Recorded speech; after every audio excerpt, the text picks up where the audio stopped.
রাত তখন প্রায় 2টো।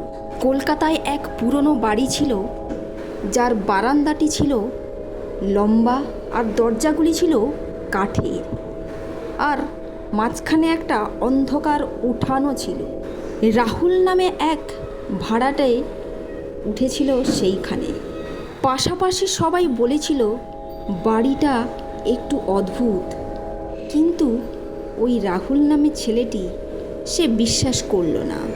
প্রথম রাতেই ওর ঘুম ভাঙল এক অদ্ভুত শব্দে, ঠক ঠক ঠক।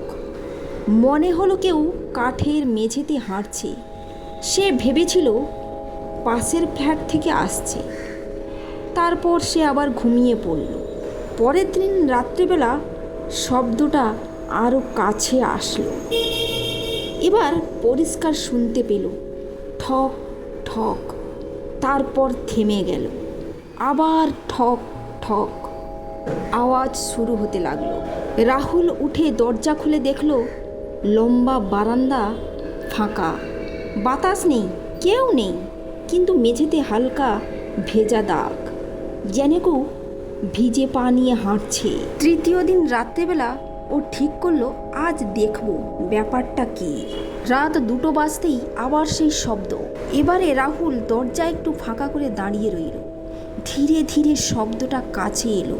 আবার তখনই সে দেখল একটা মেয়ে সাদা শাড়ি পরে মাথা নিচু করে হাঁটছে, কিন্তু তার পা মেঝেতে ছোঁয়া নেই। তবুও শব্দ হচ্ছে ঠক ঠক ঠক। এই দৃশ্য দেখে রাহুলের বুক কাঁপতে লাগলো। সে দরজা বন্ধ করতে যাবে, ঠিক তখনই মেয়েটি থেমে গেল। ধীরে ধীরে মাথা তুলল। মুখটা ফ্যাকাশে, চোখ দুটো একদম কালো, আর ঠোঁটে অদ্ভুত হাসি। সে ফিসফিস করে বলল, তুমি আমার ঘরে কেন? রাহুল ভয়ে কাঁপতে কাঁপতে বলল, এটা তো আমার ঘর। মেয়েটা আবারও কাছে এলো। এবার তার মুখ একেবারে দরজার সামনে। এই ঘর কেউ বেশি দিন থাকে না। এই কথা বলার পর হঠাৎ দরজাটা নিজে থেকেই বন্ধ হয়ে গেল। ভেতর থেকে রাহুল যতই খুলতে চায় খুলছে না, আর বাইরে থেকে সেই শব্দ, ঠক ঠক ঠক।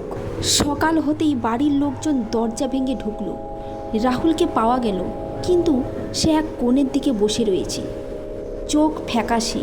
মুখে একটাই কথা বারবার বলছে সে, ও এখন হাঁটছে, ও এখন হাঁটছে, ঠক ঠক ঠক।